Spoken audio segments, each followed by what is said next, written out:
Assalamualaikum warahmatullahi wabarakatuh. Pada pertemuan sebelumnya kita telah membahas tentang kebijakan fiskal ya. Nah, yang mana kebijakan fiskal itu adalah suatu kebijakan yang dikeluarkan pemerintah untuk mengatur perekonomian pada sektor real. Nah, hari ini kita akan membahas tentang kebijakan moneter dalam ekonomi Islam ya, yang mana perbedaannya adalah kebijakan moneter ini adalah pengaturan pemerintah dalam bidang perekonomian melalui sektor keuangan. Ketika kita berbicara tentang moneter ya, arti katanya pun monetari itu adalah keuangan ya, sehingga kalau kita lihat pengertian apa itu moneter, maka bisa kita artikan bahwa moneter itu adalah segala sesuatu yang berhubungan dengan uang atau keuangan ya, artinya segala aktivitas yang berkaitan dengan arus keuangan, maka itu dapat dikelompokkan dalam pokok bahasan ekonomi moneter ya, yang akan kita bahas pada hari ini.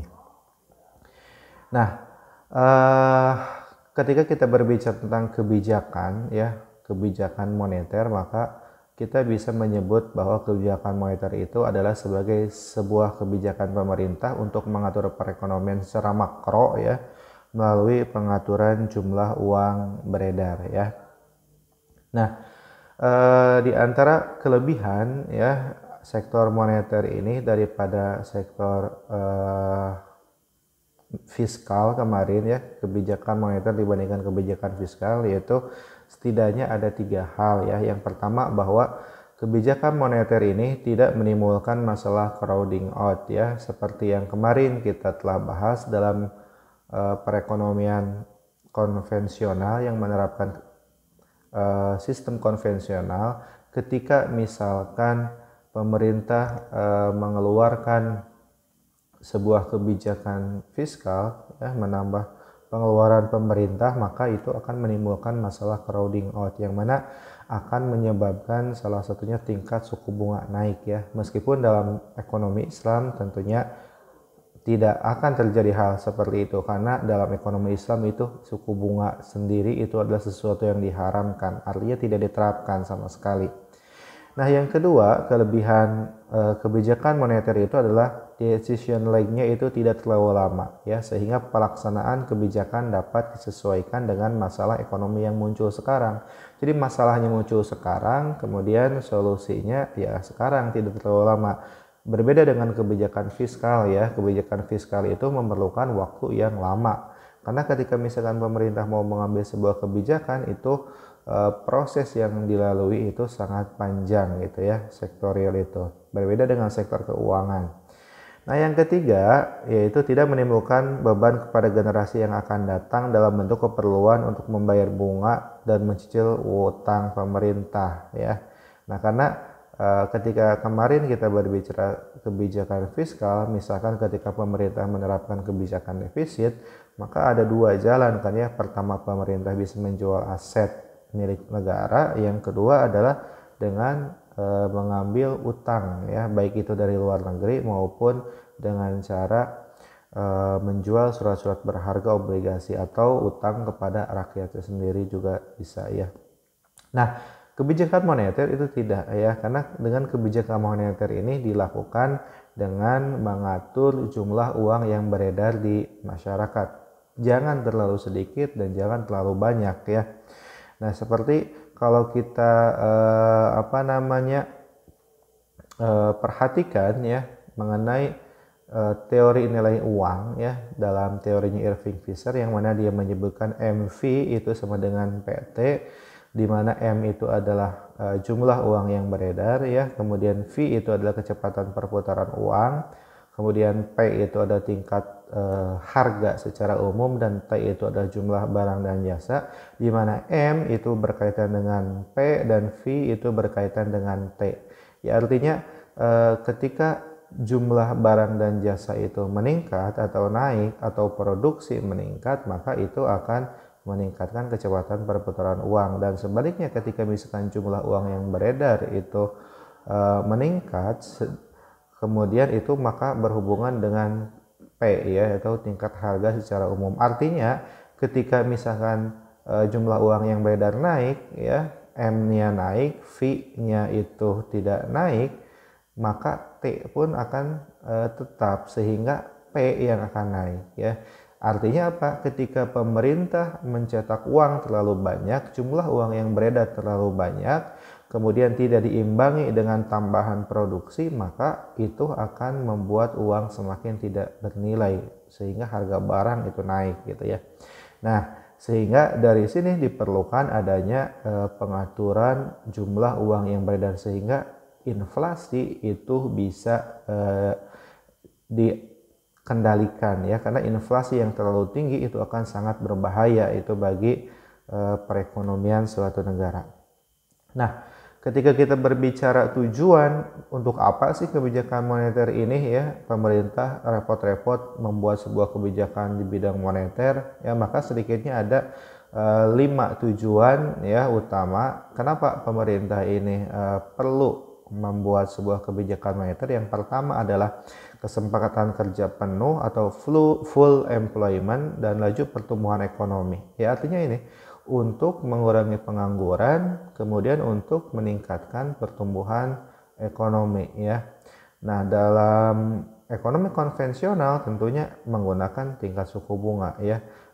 Artinya ketika misalkan ingin investasi naik, suku bunga itu diturunkan. Nah, tetapi dalam ekonomi Islam tidak ada yang namanya suku bunga, sehingga yang ada itu adalah tingkat bagi hasil atau margin yang ada di perbankan tentunya.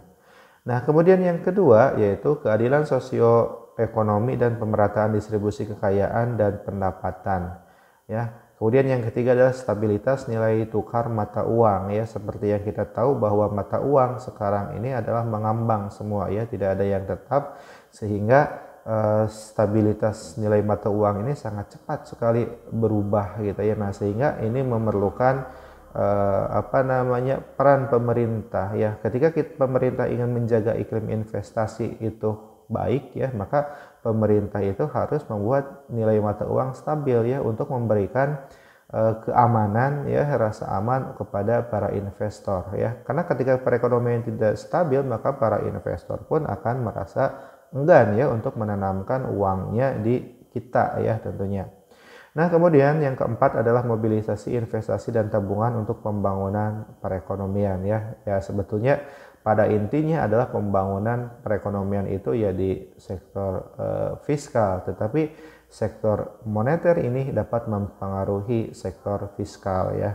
Nah, kemudian yang kelima adalah memberikan semua bentuk pelayanan yang efektif yang secara normal diharapkan dari sistem perbankan. Nah, ini merupakan 5 tujuan ya utama dari kebijakan moneter.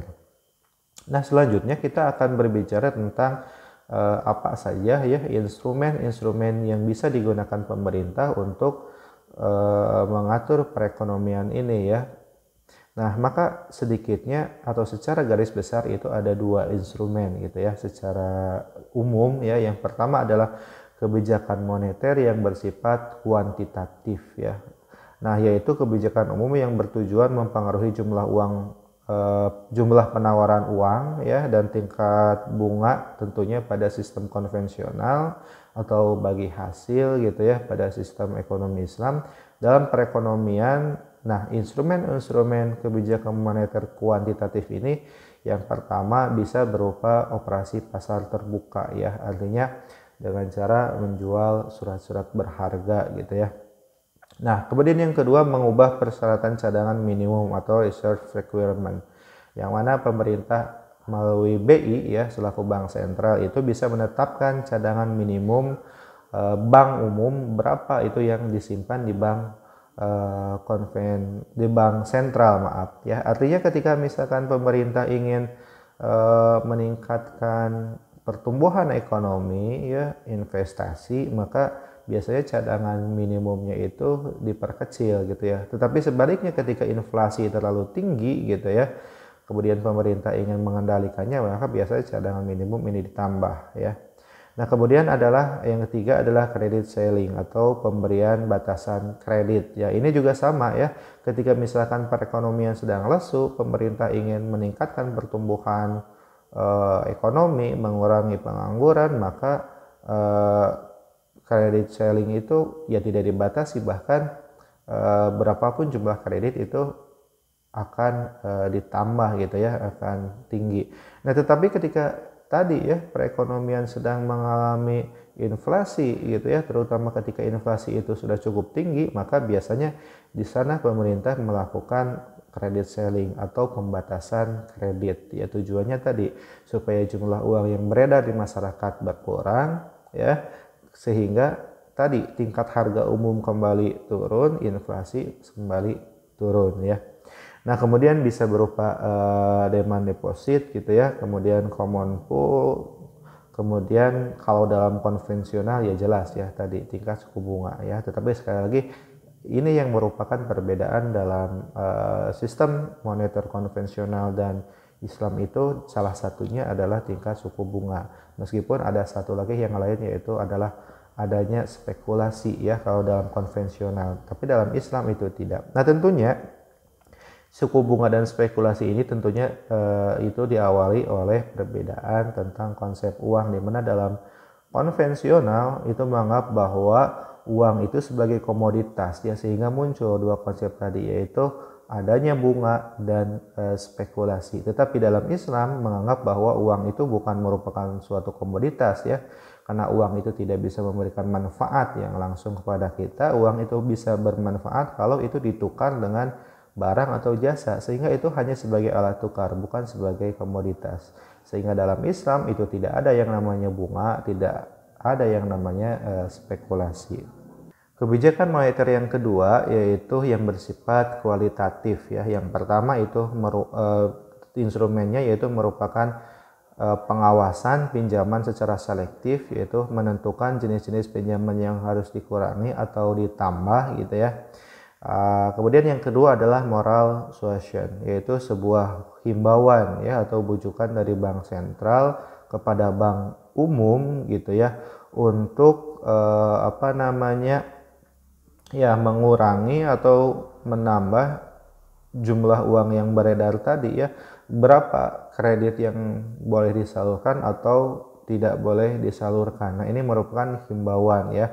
Nah, meskipun ini berupa himbauan, tapi ini biasanya ditaati gitu ya oleh bank-bank umum, sehingga ini bisa mengatur jumlah uang yang beredar. Artinya ketika misalkan perekonomian tadi ya inflasi gitu ya, maka bank sentral itu menghimbau gitu ya kepada bank umum untuk menahan gitu ya uangnya, untuk mempersulit pinjaman kreditnya. Tetapi misalkan ketika pemerintah ingin melakukan kebijakan ekspansi gitu ya, meningkatkan pertumbuhan ekonomi, mengurangi pengangguran, maka ini penyaluran kreditnya itu ditambah ya. Nah, ini adalah instrumen-instrumen kebijakan moneter ya di dalam ekonomi Islam. Jadi perbedaannya itu tadi ya, yang pertama itu ada tingkat suku bunga, yang kedua adalah tidak adanya aspek spekulasi dalam ekonomi Islam. Baik, demikian pembahasan kita pada hari ini. Semoga bermanfaat. Apabila ada pertanyaan silahkan tulis di komentar, maka insya Allah nanti kita akan menjawabnya. Demikian, wabillahi taufiq wal hidayah. Wassalamualaikum warahmatullahi wabarakatuh.